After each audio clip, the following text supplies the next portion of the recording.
Buenos días, bienvenidos a la primera sesión de los webinars WRI de 2019. Mi nombre es Valeria Hurtado, soy la coordinadora de gestión y desarrollo de capacidades locales en WRI México. Uno de los principales retos que presentan las ciudades a la hora de satisfacer las necesidades de los ciudadanos en términos de infraestructura, equipamientos y servicios básicos es el modelo financiero que permite solventar dichas inversiones. Bajo el entendimiento de la ciudad como una entidad territorial que genera valor y teniendo como base experiencias de Europa, Asia y Estados Unidos, algunas ciudades de América Latina han logrado conformar una serie de herramientas que permiten el financiamiento de dichas necesidades. WRI México, con el apoyo de City Foundation, ofrece este webinar con el objetivo de dar una mirada a esquemas financieros que puedan combinar esfuerzos a través de recursos públicos y privados para implementar proyectos de infraestructura verde que contribuyan al desarrollo urbano de las ciudades. En esta oportunidad analizaremos el caso de Bogotá y la estrategia que tuvo hacia finales de los años 90 y principios del 2000 en su gestión fiscal, financiera y de ordenamiento territorial. Abordaremos el tema a partir de la siguiente estructura: ¿qué es de CityFix Labs y cómo participar en este proyecto? ¿Cuál es el marco que permite financiar el desarrollo urbano? ¿Cuáles son los hitos de la estrategia en Bogotá? ¿Cuáles han sido los resultados de la estrategia? Y vamos a tener unas conclusiones. Les recuerdo que durante la sesión pueden ir haciendo sus preguntas a través del chat. Al finalizar la presentación vamos a tener un espacio para que los ponentes den respuesta. Si están atendiendo esta sesión solos o con sus equipos de trabajo, los invito a que suban una foto a Twitter mencionando a WRI-ciudades y con el hashtag webinarsWRI. En esta sesión nos acompaña Carmenza Saldías y Mariana Campos. Carmenza es maestra en Planificación y Administración del Desarrollo Regional y licenciada en Economía. Tiene más de 35 años de experiencia profesional, ha sido titular en cargos de toma de decisión en gobiernos territoriales, tiene trayectoria como docente e investigadora en la academia y ha sido consultora y asesora en el diseño, la gestión y el desarrollo de proyectos urbanos en distintas ciudades de América Latina. Gracias a su gestión, Bogotá fue premiada en la 10ª muestra de arquitectura durante la Bienal de Venecia con el León de Oro, que es un reconocimiento a los esfuerzos realizados para mejorar la calidad de vida de los habitantes de la ciudad. Actualmente, Carmenza es consultora en temas de gestión fiscal, desarrollo urbano y competitividad urbana, senadora estratega del CIDEU, Centro Iberoamericano de Desarrollo Estratégico Urbano, y docente en varias universidades en América Latina. También nos acompaña Mariana. Mariana es geógrafa por la UNAM y tiene una maestría en Planeación Urbana y Regional de la London School of Economics and Political Science. Trabajó en el Gobierno de la Ciudad de México en la Secretaría de Movilidad y en la Autoridad del Espacio Público como directora de Movilidad. Además, trabajó en el Consejo Nacional de Población, donde desarrolló investigaciones y asistencia técnica aplicada a la política de población. Simultáneamente de su trabajo en WRI México, es profesora en la licenciatura de Urbanismo de la Universidad Nacional de México, UNAM. Actualmente es gerente de Desarrollo Urbano en WRI México, donde es responsable de desarrollar estrategias para la implementación de políticas públicas y proyectos en materia de planeación, regeneración urbana, desarrollo orientado al transporte y espacio público. En este momento le voy a dar la palabra a Mariana, que nos va a contar de qué se trata City Foundation.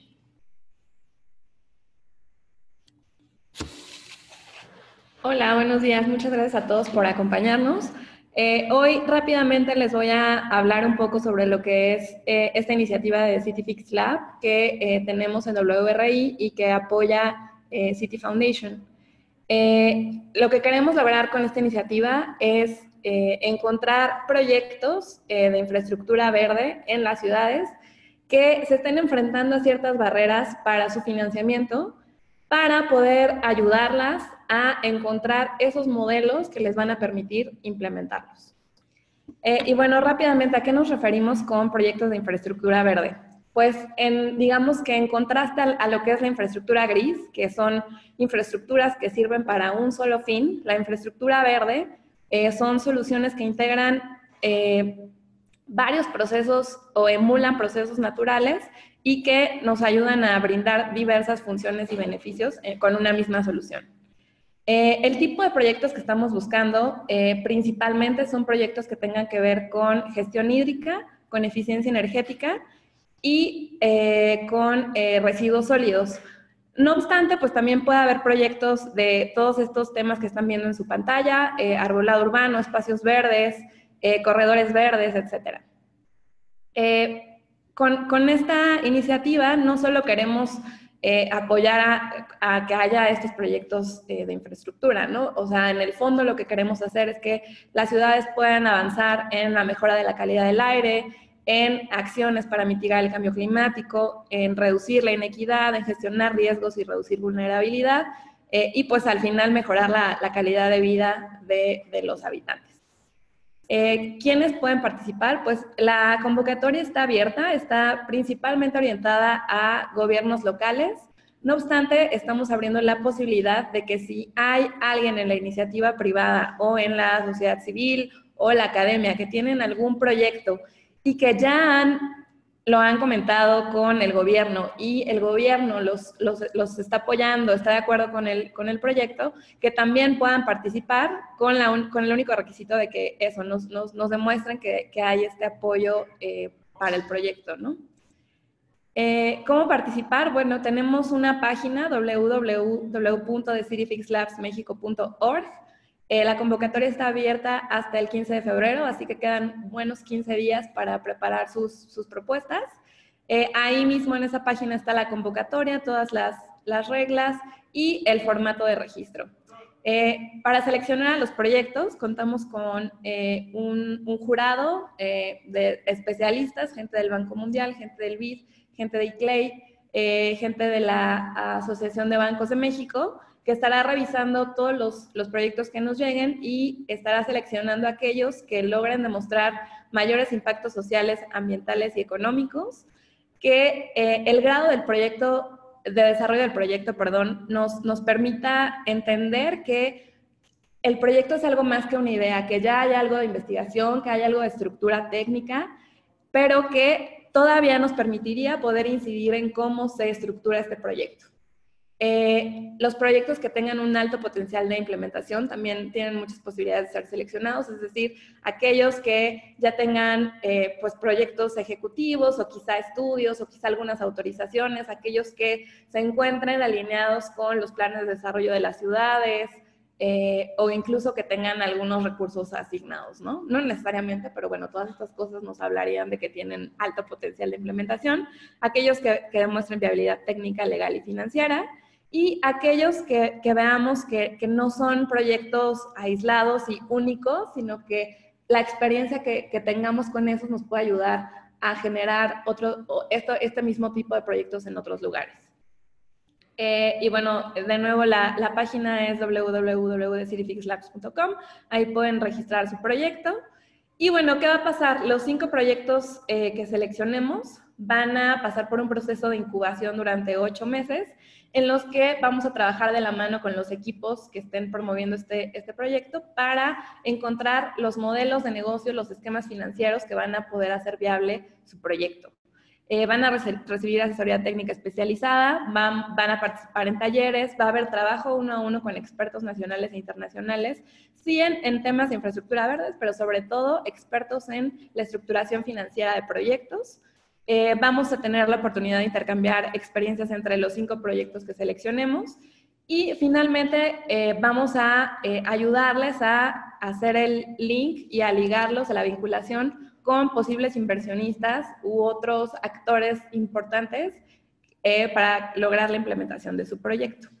En estos 8 meses lo que estaremos haciendo es una evaluación de las necesidades del proyecto, vamos a identificar en dónde se puede generar valor, o sea, de dónde pueden salir recursos, vamos a buscar cuáles son los mecanismos de implementación y mecanismos financieros, vamos a encontrar cuál es la ruta crítica, vamos a desarrollar el pitch del proyecto para que al final de esos 8 meses, en un evento en el que podamos convocar a inversionistas, gente de banca de desarrollo, gente del gobierno federal, que pues son nuestros posibles inversionistas, presentemos nuestros proyectos ya con un modelo financiero sólido y logremos encontrar interés por parte de estos actores. Les recuerdo que la fecha límite de registro es este 15 de febrero, así que les quedan 15 días. Si ustedes tienen proyectos o si conocen proyectos que entren en este esquema, los invitamos a que participen. Muchas gracias. Bueno, gracias a Mariana por contarnos del proyecto de CityFix Labs. Ahora vamos a entrar en materia académica y le voy a dar la palabra a Carmenza Saldías. Buenos días, ¿sí me están oyendo? Se escucha perfecto. Muy bien, para todas y para todas, muy buenos días y espero que esta conversación sea muy fértil y muy útil para poder lograr avanzar en ese fortalecimiento fiscal que es sin duda fundamental para garantizar el desarrollo de nuestras ciudades y de nuestras regiones.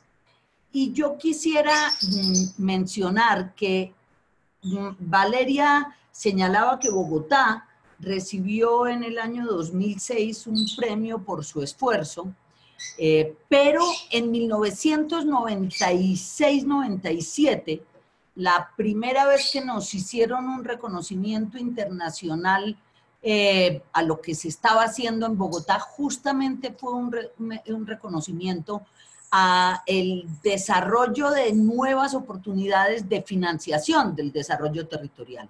Me cabe, y lo digo con humildad, pero profundamente satisfecha de haberlo logrado, me cabe la satisfacción de haber puesto en funcionamiento, de haber puesto ante el mundo los clientes urbanos como grandes oportunidades para el sistema financiero. Rápidamente explico qué quiero decir con esto.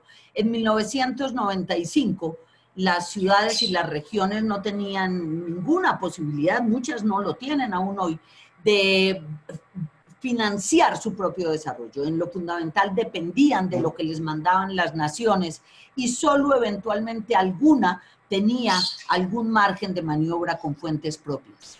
Pero la tarea que empezó a hacer Bogotá desde entonces fue la de fortalecer la capacidad propia de producir recursos a partir de sus propias fuentes, de manera que pudiese, digamos que, relativizar el peso de la nación y el peso de las transferencias en sus decisiones y adicionalmente avanzar a buscar en el sistema financiero global, en los bancos comerciales, multilaterales, por mecanismos muy diversos, buscar el complemento para financiar sobre todo grandes procesos de desarrollo, programas de inversión de largo alcance o proyectos de largo plazo, proyectos complejos que en buena medida requieren más recursos, pero sobre todo que requieren recursos que permitan el largo plazo, invertir al largo plazo. Entonces, esos premios, ese primer premio que nos dieron en 1996-97 marca un poco la historia de Bogotá, ¿no? Era una historia de buscar la autonomía de la ciudad.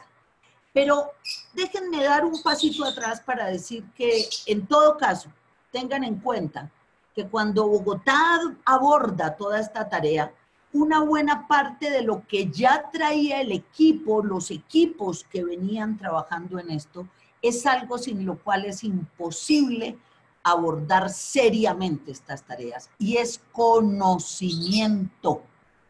No es apreciación, no es que yo creo, no es el poder tradicional tratando de definir qué problemas hay, por qué están pasando, cuáles son las mejores soluciones, cómo la operacionalizo, sino equipos que habían tenido en la práctica, en la formación teórica, en el debate académico por muchos años, no solamente un ejercicio de universidad, un ejercicio de producir saberes o de compartir saberes, sino un proceso de aplicar el conocimiento, en unos casos a rectorías como la Universidad Nacional, en el caso del alcalde Mocus o de parte de los miembros del gabinete de entonces, o en el caso personal mío, yo había, después de terminar economía y la maestría, formado un centro de investigación económica regional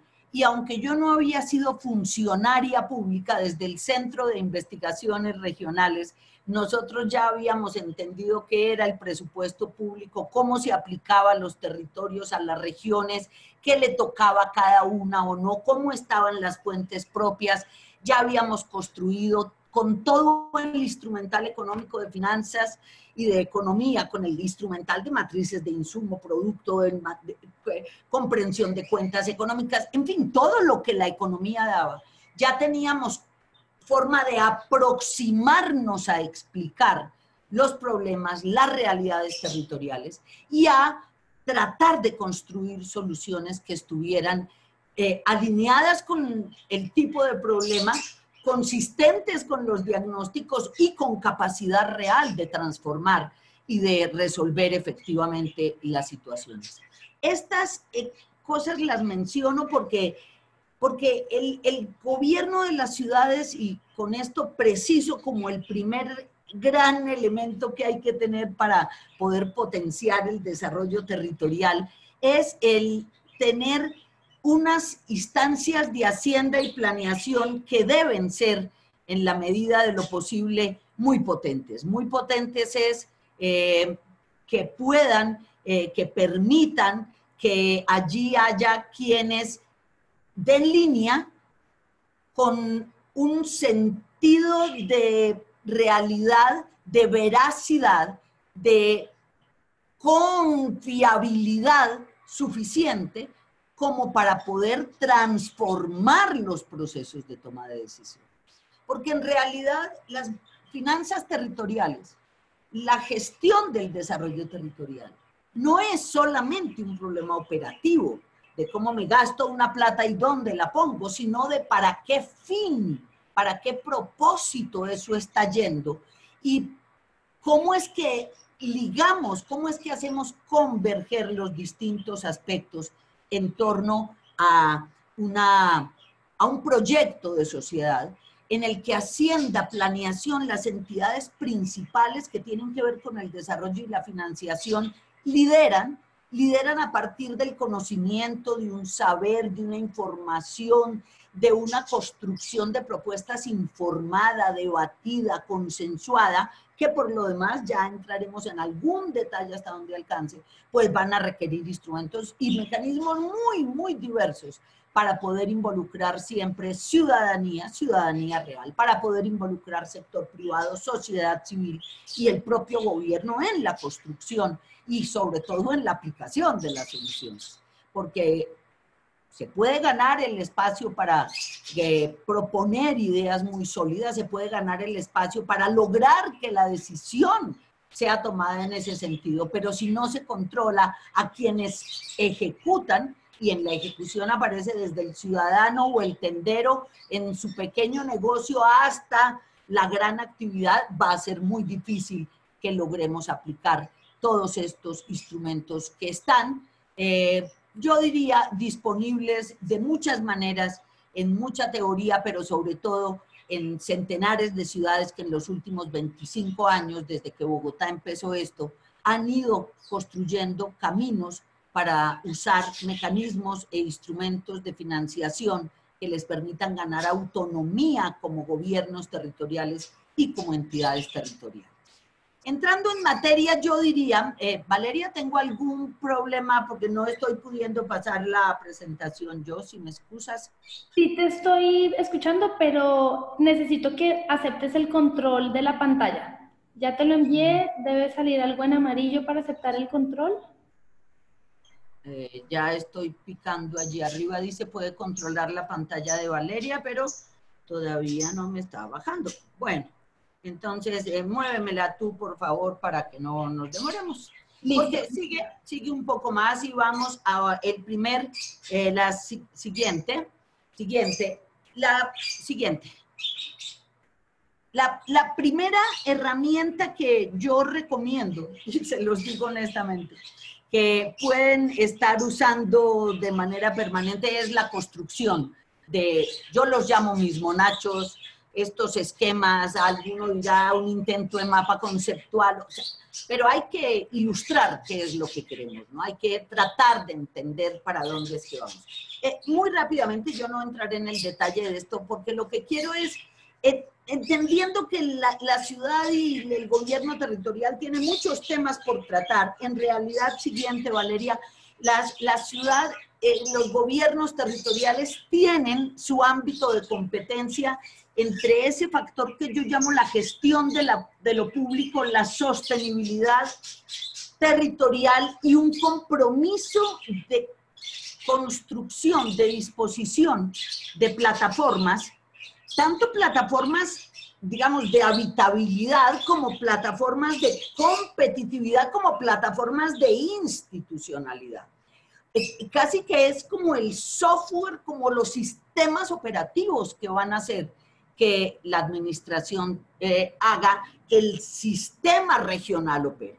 Si no hay una gestión desde lo público suficiente sobre las variables críticas del ordenamiento, el uso, la ocupación del territorio, el aprovechar de allí para adelante todas las ventajas, rentas, dinámicas, rentabilidades, etcétera, que genere el desarrollo territorial, va a ser prácticamente imposible. Si no hay las plataformas, la condición de vida, la calidad de vida, pues va a estar siempre en déficit, la competitividad va a estar en duda y la confiabilidad, la confianza, la estabilidad del aparato no va a garantizar que aquello que se está construyendo tenga una proyección y una duración suficiente para responder por el tipo de asuntos que responde el territorio. El territorio responde por la vida de la gente, no hoy, sino a largo plazo, y el largo plazo es como muchas de nuestras ciudades,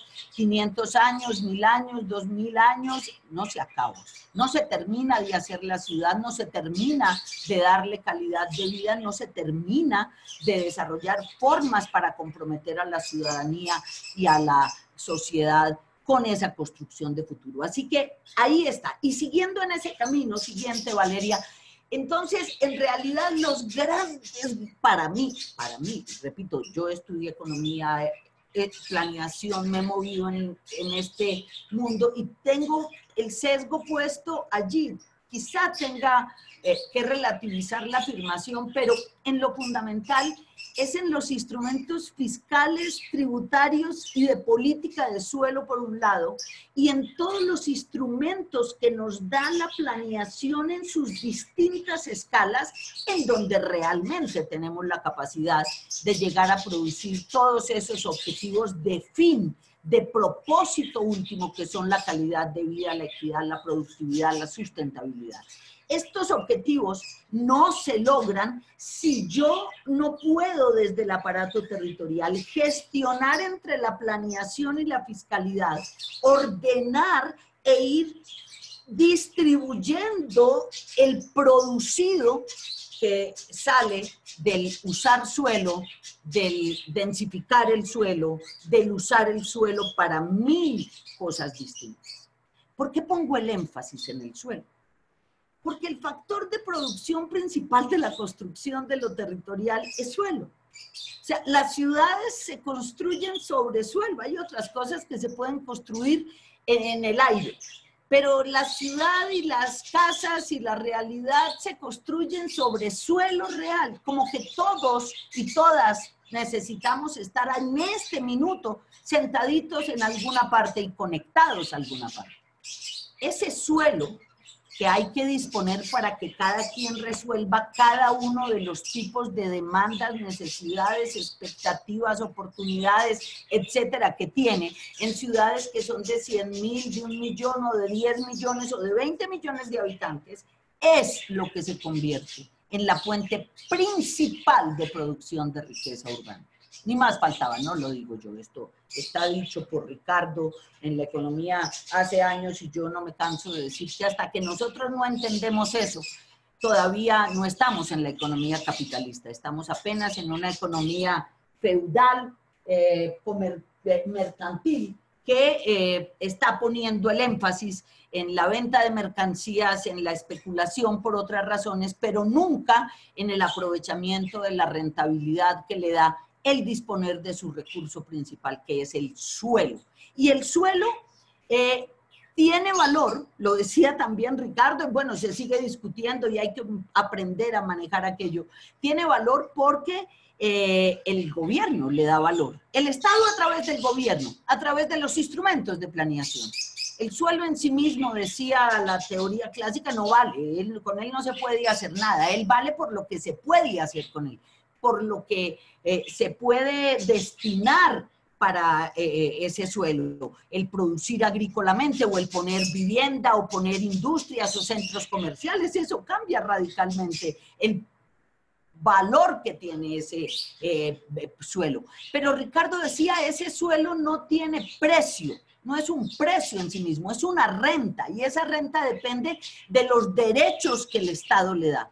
Y por eso cuando el Estado da derechos a los que poseen el suelo o al suelo, tiene que estar atento a ver de qué tamaño es la renta que se genera para evitar que haya enriquecimientos excesivos. Porque las fortunas que se crean, si no se controla el valor del suelo, si no existen mecanismos de apropiación de las rentas para lo público, si no hay posibilidad de que también la ciudadanía participe de las rentas del desarrollo urbano y estas terminan solo en las manos de los grandes dueños de tierra o en los grandes financiadores de la obra como los banqueros y demás, pues sencillamente esa gran renta no fluye, no irriga, no gotea, no se redistribuye y solo termina siendo acumulación, que no desarrollo, que no bienestar. Por eso mi énfasis siguiente en el tema del suelo visto desde un sistema de planeación. Y de un sistema de planeación porque no se trata solo de que yo le dé usos del suelo a nivel de predio. No, porque eso quiere decir que yo sigo pensando que los instrumentos estos de gestión del desarrollo son un tema individual, uno a uno, y eso hace muy difícil resolver la ciudad o la región, que son procesos, que son, digamos, organizaciones colectivas. Entonces, tener sistemas de planeación va a ser fundamental y los sistemas de planeación requieren todo tipo de instrumentos. O sea, ahí lo que yo les diga ahora listaremos en EMIL, pero no más los instrumentos mismos de planeación, los que hay mencionados en esta gráfica, directrices regionales, planes de ordenamiento, planes maestros de desarrollo, son todos instrumentos, digamos, de gran y mediana escala, pero acuérdense que al interior de cada comuna, de cada barrio, de cada localidad, hay centenares de grupos que hacen sus propias planeaciones de otra escala menor, de otro sector, de un conjunto de población, de un sector de interés. Esto no excluye, no limita, no prohíbe, no que otros en otros niveles hagan otros instrumentos. Lo que quiere decir es que hasta tanto la sociedad no tiene estos grandes instrumentos, controlados por equipos de planeación enormemente fuertes que son capaces de mantener vivos los ciclos de la planeación en términos de fases y de procesos y que están garantizando todo el tiempo una retroacción y una retroalimentación suficiente para mantener los procesos con dinámicas positivas, corrigiendo errores, potenciando resultados benéficos, etcétera, pues los grandes objetivos de las demás escalas serían todavía más difíciles de obtener. Este tipo de instrumentos también están bastante, digamos, descritos en muchos libros de muchos niveles, hay grandes manuales. De hecho, los gobiernos nacionales suelen dedicarse a hacer manuales para formular un plan, manuales para hacer sacar una licencia de construcción, manuales para que, o sea, esos manuales existen. Lo que importa es entender el para qué de los instrumentos, el por qué de los instrumentos, el para quiénes, el con quiénes se hacen los instrumentos. Y sobre todo lo que está un poco insinuado en la parte derecha superior de la gráfica y es, ¿y cómo están articulados esos instrumentos? sea, los instrumentos de la planeación son muy variados, de la planeación en general. Ahora entraremos al propio ordenamiento territorial que tiene otros cuantos, pero los instrumentos de la planeación tienen que conversar entre ellos. Los objetivos tienen que ser convergentes, coincidentes, tiene que haber algún nivel de sincronía para garantizar que realmente la intervención está siendo suficientemente efectiva. Permítanmelo ilustrarlo con este símil. Estamos formando, devuélvete un poco, Valeria, por favor, estamos formando aquí como los equipos. Ustedes han visto que la medicina cada vez es más de equipos médicos. Esto, aunque hay especialidades que cada vez llegan más adentro y más preciso dentro del organismo, casi ningún médico actúa ya solo, actúan equipos médicos, porque el cuerpo humano es complejo, la realidad territorial es compleja. Y estos distintos tipos de especialidades de la medicina, cuando miran un problema, una enfermedad, un síntoma de un paciente, están cada uno con sus propios métodos, con sus mecanismos, buscando que en sus instrumentos, en sus protocolos, ¿qué puede servir? Y no es que todos apliquen todo lo que hay, es que entre todos construyen un acuerdo razonable sobre el diagnóstico, porque se pusieron de acuerdo en torno al problema, no al color político del problema, no a la religión del problema, no al nivel económico del problema, no al problema. Se ponen de acuerdo en torno al problema y cada uno ve cómo va a intervenir, con qué va a intervenir, para qué va a intervenir y qué espera lograr. Y llegan a una intervención donde puede haber varios médicos trabajando al tiempo, pero logran que el paciente tenga la solución completa. Porque instrumentos los hay todos, especialidades las hay todas, problemas son bien complejos, posibilidades de actuar muchas. ¿Qué es lo que tenemos que hacer? Poder extraer, poder sintetizar, poder hacer realmente la selección estratégica de cuál es el mejor camino y con qué es que podemos hacer la mejor intervención. Sin la planeación, sin estas directrices, realmente hacer que la fertilidad de la ciudad se dispare y que podamos empezar a financiar nuestra propia vida siendo autónomos es bien difícil. La planeación es un poco el tener capacidad de hacer mi propio proyecto de vida, mi propio proyecto de sociedad y empezar a gestionar. Muy bien, ahora va un tema con la plata. Sigamos, Valeria. Sigue dos más.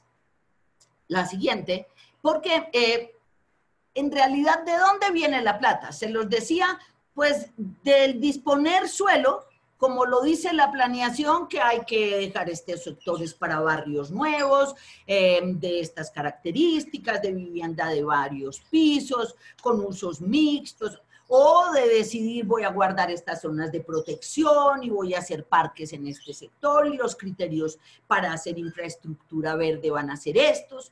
Bueno, cuando la planeación decide por encima y produce sus volúmenes de construcción, cuando el diseño de ciudad, la arquitectura, el urbanismo físico hace, induce esas reflexiones y decisiones, por debajo se están generando todas las grandes rentas, plusvalías, valorizaciones, los prediales, la riqueza en plata. Y por eso lo más importante es sobre todo que entre arquitectos, economistas, abogados, ingenieros, conversemos para entender por qué no hay que entregar los usos del suelo sin haber cobrado por el derecho que estoy entregando y haber hecho una redistribución suficiente de las rentas que generó ese suelo para que siga el negocio, el ciudadano esté viviendo bien y la calidad de vida de sus familias le rinda y la ciudad y el estado territorial tengan recursos para seguir haciendo ciudad y no se quede esperando otros 15 años hasta que llegue alguna lotería que se ganó. El desarrollo ocurre todos los días, la inversión todos los días. Hacemos y decidimos sobre el suelo todos los días se tienen que generar las rentas venidas del suelo. Cuando esas rentas venidas del suelo se captan bien para generar las grandes infraestructuras y equipamientos para hacer buena ciudad, se desata un proceso que además nos va a generar las fuentes de ingresos de tipo económico, los industria y comercio, la participación en los impuestos al valor agregado, la gestión de otras fuentes sobre actividad económica. Porque donde hay gente a la que la ciudad le está proveyendo buena calidad de vida, donde hay actividad económica a la que el Estado le está proveyendo ciudadanía en buenas condiciones de vida y con excedente, y una ciudad muy fértil para que el carro vaya rápido, para que la producción fluya, para que los trabajadores sean muy educados, pues a ver si esa actividad económica también no pone plata. ¿Qué digo con esto? Desatar la buena inversión con los recursos que salen del suelo es lo que me va a permitir en algún momento tener con qué invertir para construir el círculo virtuoso que necesito hacia el mediano o largo plazo. Muy bien, esto tiene un nivel de detalle, sigamos, bastante fuerte, porque estas, digamos, instrumentos de tipo financiero, Valeria, por favor, me pasas. Si ustedes ven, aquí en este cuadro se llama Instrumentos de Planificación, Gestión y Financiación. Y ahí tenemos como, esto es muy indicativo, ¿no? O sea, cada uno en su ciudad, en su región, puede hacer el ejercicio de construir según escalas de reparto, según escalas de planificación, con qué instrumentos de planificación trabajo y qué instrumentos de financiación puedo usar. ¿Cómo los puedo mezclar? Y si ustedes miran esto, quiere decir que uno desde la plusvalía hasta las tarifas de servicios públicos o la asignación de cargas y beneficios, tiene siempre la posibilidad para financiar las inversiones en la ciudad. La oportunidad para construir lo que los españoles en su ley del suelo llaman proyectos tripartita. O sea, cualquier obra en la ciudad se financia con mínimo 3 fuentes. Lo que ponen el Estado con los recursos que él tiene. Lo que deben poner los dueños de la tierra o los grandes desarrolladores de los proyectos y lo que va a poner la ciudadanía por la vía de impuestos o por la vía de servicios públicos hacia adelante. Si uno piensa así, esto solo estoy hablando de las rentas ligadas al suelo. Por ejemplo, aquí no estoy hablando de otras fuentes económicas o demás que puedo también usar para complementar proyectos de este estilo. Pero si pienso en que toda obra se hace sobre el suelo, que el suelo genera rentas y que las rentas se pueden redistribuir, el Estado ya tiene una parte con qué poner plata para las inversiones. El dueño de la tierra y el que lo va a desarrollar tiene que saber que hacia futuro pues hay que hacer algo de cesión, de parte de la gran renta, de la gran riqueza que siempre se ha ganado. Porque las rentas han quedado excesivamente concentradas en los dueños de la tierra y los desarrolladores. Y se trata ahora justamente de que haya una menor renta en esas manos para que haya más renta en el Estado y más bienestar en la ciudadanía. Y ahí es donde la gestión de los proyectos puede cobrar viabilidad, cuando uno realmente puede hacer que un proyecto tenga la financiación con fuentes propias salidas de mi propia gestión. Pero vayamos a la siguiente y pasa, por favor, bastante más abajo, esto es un detalle que ya verán ellos, más abajo, porque, siguiente, cuando uno, ahí, porque cuando uno ya, digamos, entra en otro nivel de detalle, ¿no? A este es al que voy y un poco ya no quedan sino 6 minutos para relacionarlos. Quedan una serie de instrumentos, el primero de los cuales yo no lo puedo dejar de mencionar, que es el propio presupuesto, o sea, todos los instrumentos fiscales. Los instrumentos fiscales son enormemente potentes. Si uno puede organizar la estructura tributaria, y esto es organizar muy bien cómo se cobra, cómo se paga, cómo se reporta, cómo se gestiona, cómo la ciudadanía comparte los tributos y demás. pues por ese lado, la fertilidad de las ciudades no tiene nombre. Nuestras ciudades todavía no son dueñas de sí mismas porque nuestras ciudades todavía tienen una excesiva dependencia del papá Estado-Nación. Pero en estas fuentes propias está la gran riqueza. Ahora, lo otro es todo lo que hay por completar con financiación del desarrollo, con mecanismos y aportes del sector privado, hoy hay infinidad de formas de hacer que el sector privado participe en la inversión, en la financiación de la inversión, aún en la construcción de la inversión, que no en la propiedad de lo público, ¿no? La diferencia, excúsenme que la ponga ahí, pero digamos que está bien que participe y ayude, pero otra cosa es entregar el control del Estado porque el privado hace una inversión. Y lo otro, bueno, lo que ya decíamos de completar con crédito. Y digo completar porque el crédito nunca es plata nueva, es plata que adelanto de la mía y que me va a tocar pagar. Y si las inversiones que hago no rentan, difícilmente lo voy a poder pagar. Queda todo otro paquete de, digamos, instrumentos para mejorar el gasto. Tanto el gasto de funcionamiento, de operación, como el de inversión. O sea, allí hay una tarea, porque nuestras ciudades, algunas tienen volúmenes significativos de recursos que no rinden bien, y si se sigue dando más dinero, pues igual van a seguirlo seguramente dilapidando. Así que todo lo que uno pueda usar para hacer mucho más eficiente la inversión y mucho más racional, mucho más serio el gasto de funcionamiento y operación, sin duda son maneras de ayudar a mejorar los niveles de financiación de la ciudad. Siguiente. Eso fue como el gran énfasis de la primera administración de Antanas, pero en la segunda, yo diría que hubo otra serie de mecanismos, de instrumentos que son muy importantes de mencionar. Por un lado, todo lo que era la construcción de instancias de gestión conjunta con el sector privado, con otras entidades territoriales en escala regional, en escala metropolitana.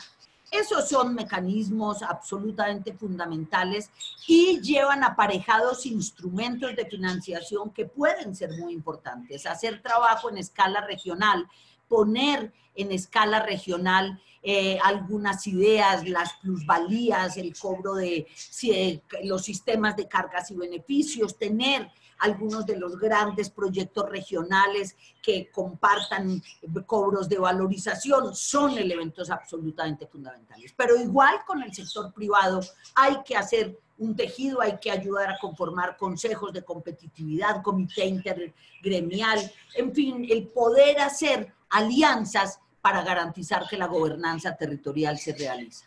Y después hay una serie de, digamos, mecanismos más gruesos, yo los remitiría a tres. Uno se llama la Corporación Investing Bogotá. Eso fue una gran tarea de crear una corporación que conforme avanzábamos en el fortalecimiento fiscal, de la planeación, del ordenamiento territorial, las finanzas se solidificaban, entonces permitió empezar a llegar a las grandes, digamos, bancas del mundo, al gran capital, para atraer inversión hacia el sector privado, hacia la generación de empleo, hacia la generación de dinámicas económicas.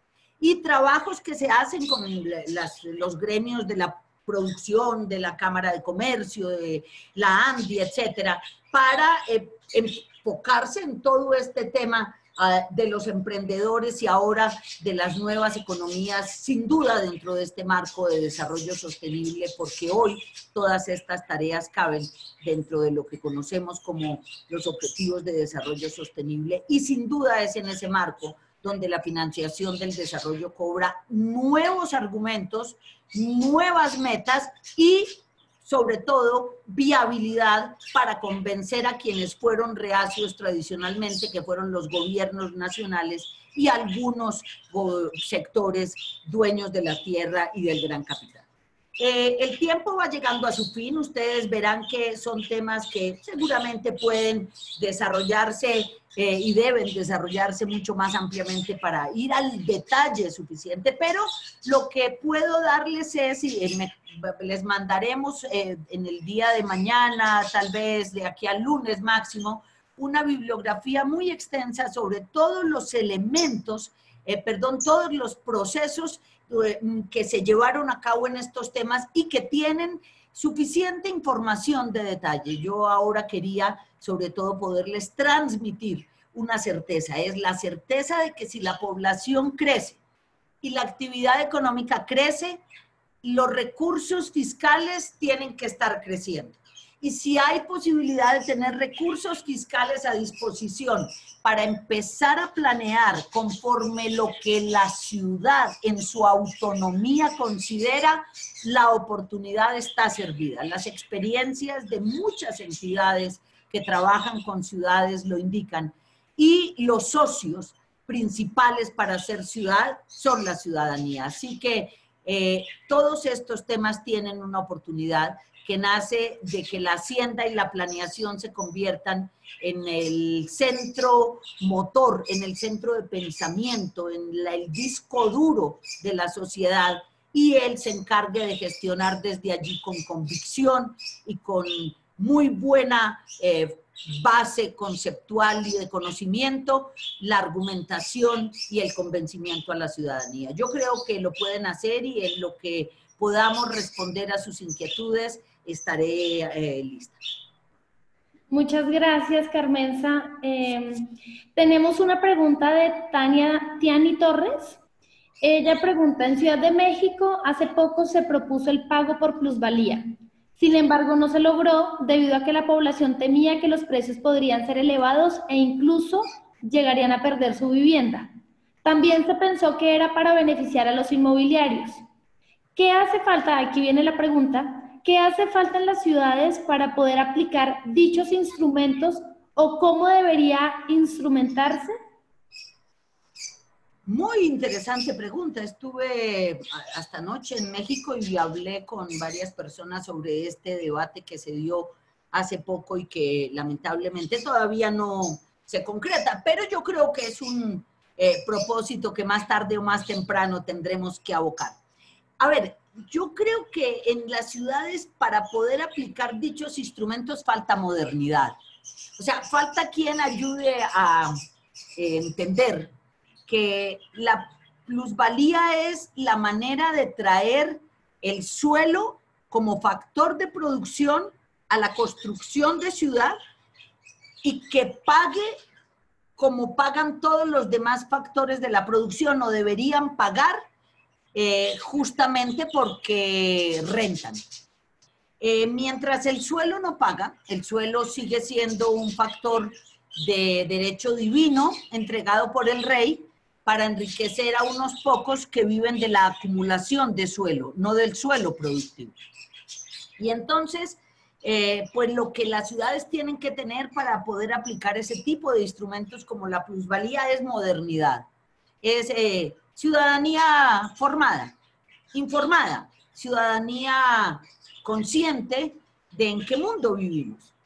Porque no es posible que en el siglo XXI nos sentamos muy valientes porque le cobramos impuestos a los uniformes de los niños de las escuelas o le ponemos IVA a la comida y no le vamos a poner impuestos a la tierra. A ver, se trata de eso. Ahora, los impuestos sobre la tierra llamados, corrijo, eso no es un impuesto, es una contribución, tengo que ser exacta porque no es impuesto de lo que tú produces, porque como les decía, la plusvalía se genera por el derecho que el Estado da a través del gobierno. O sea, el dueño de la tierra no hace nada para que la tierra valga más, es una decisión administrativa la que produce la riqueza. Si eso es así, la participación en ese instrumento es derecho colectivo, es justicia tributaria, es justicia social, es la fuente del desarrollo.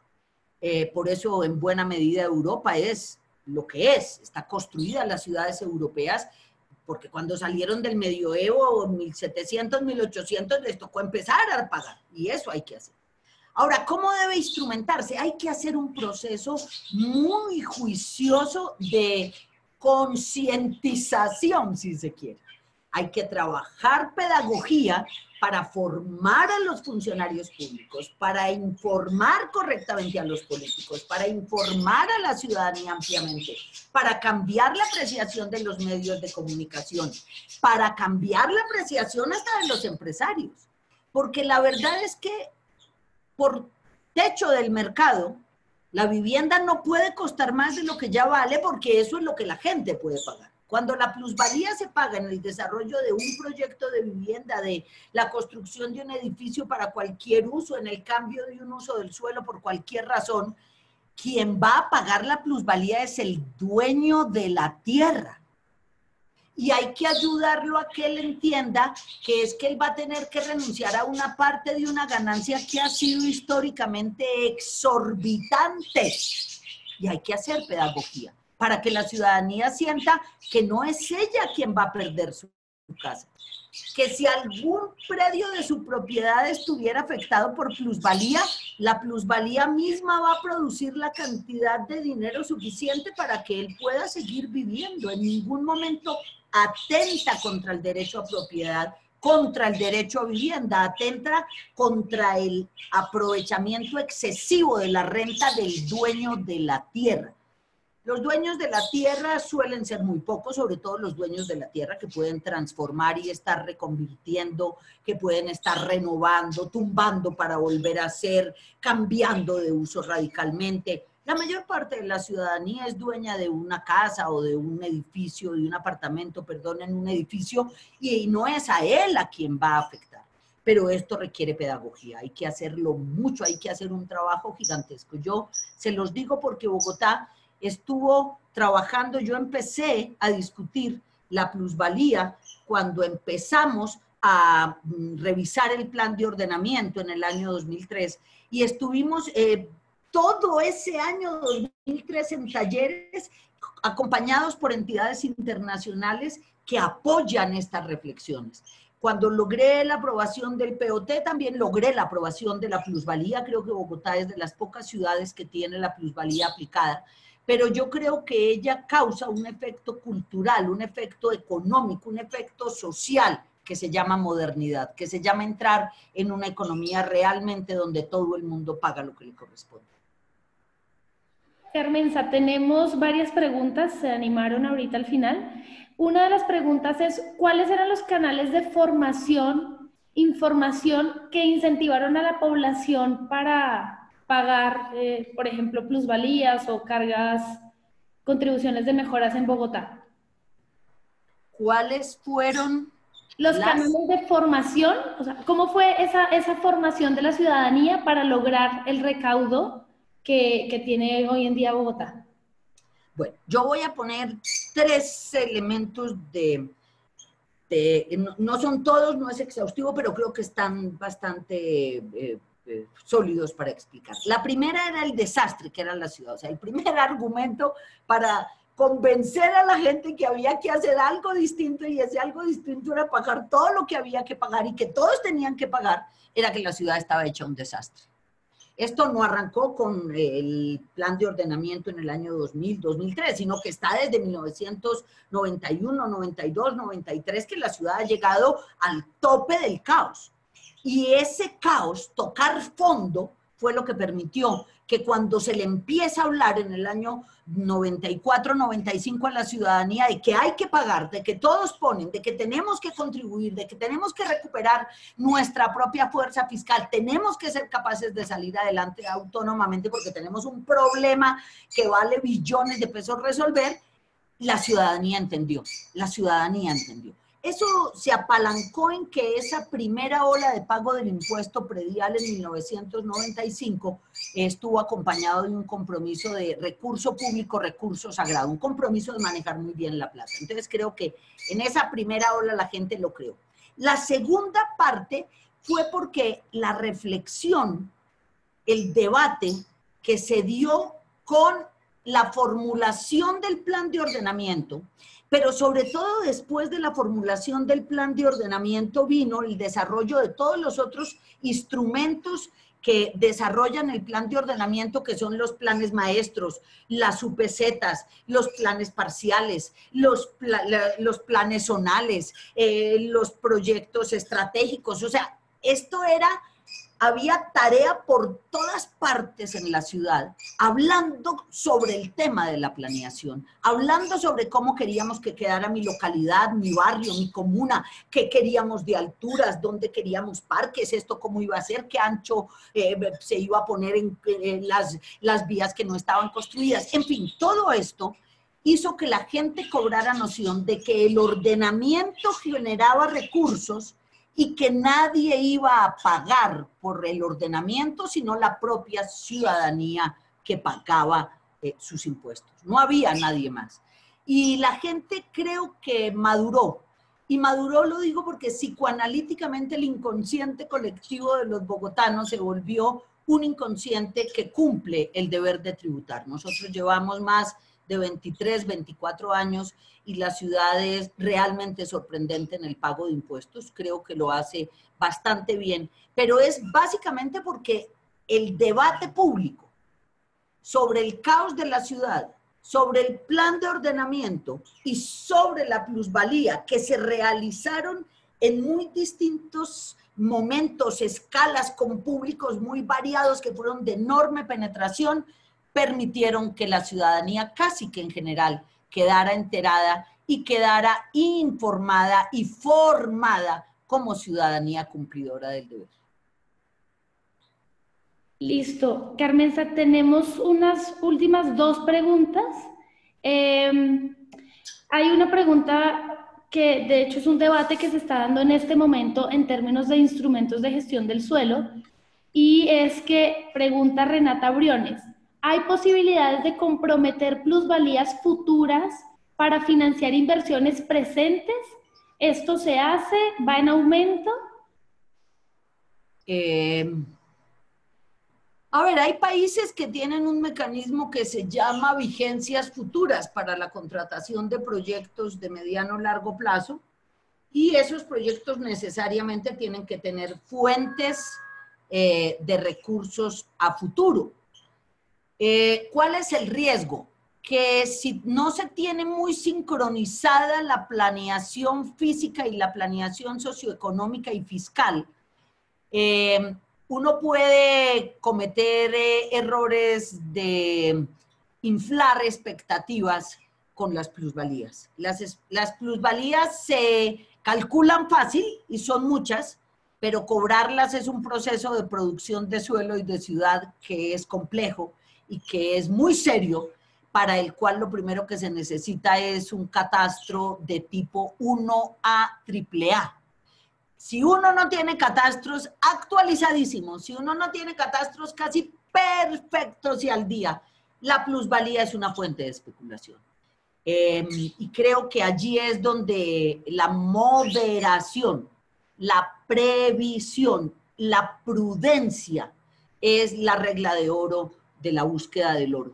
Porque uno fácil consigue créditos. Los bancos prestan y quiebran al municipio y no vuelve a hacer una obra nunca más.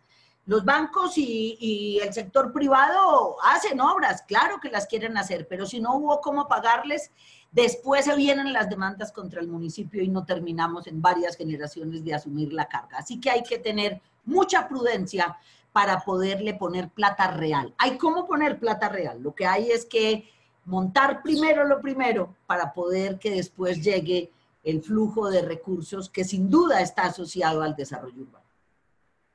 Y yo creo que para cerrar tenemos esta pregunta. Como les comentó Carmenza, vamos a compartir la bibliografía. Estará disponible en nuestro canal de YouTube, en la caja de descripción del video. Ahí va a estar toda la bibliografía. Y preguntan, ¿qué países, desde tu perspectiva, qué países o ciudades de América Latina se consideran una historia de éxito en cuanto a la aplicación de instrumentos financieros para el desarrollo urbano? ¿Qué digo yo? Yo pienso que como ciudades todavía son pocas. La mayoría de las ciudades latinoamericanas todavía tienen una excesiva dependencia de las transferencias de los gobiernos nacionales. Ahora, por su peso, es evidente que las grandes ciudades latinoamericanas como Sao Paulo, Río, tienen instrumentos que son, yo no diría éxitos abrumadores, pero son muy interesantes para mirar, instrumentos financieros para el desarrollo urbano. Una ciudad que tiene 14 millones de habitantes, pues seguramente ha sido muy creativa a pesar de los problemas que aún mantenga. Hay otras más pequeñas, yo diría que ciudades para estudiar, yo no sé si casos de éxito, pero por ejemplo una ciudad como Guayaquil, que empezó muy temprano toda la privatización y la participación de sector privado, valdría la pena evaluarla muy bien, a ver realmente hasta dónde llegó y hasta dónde ese modelo está rentando. Hay ciudades más pequeñas, una Cuenca, lo que ha hecho en Ecuador también es aprovechar otro tipo de atributos de ciudad para atraer inversiones y población allí que le da sustentabilidad bastante buena, no solamente a lo que ya tiene, sino para seguir construyendo.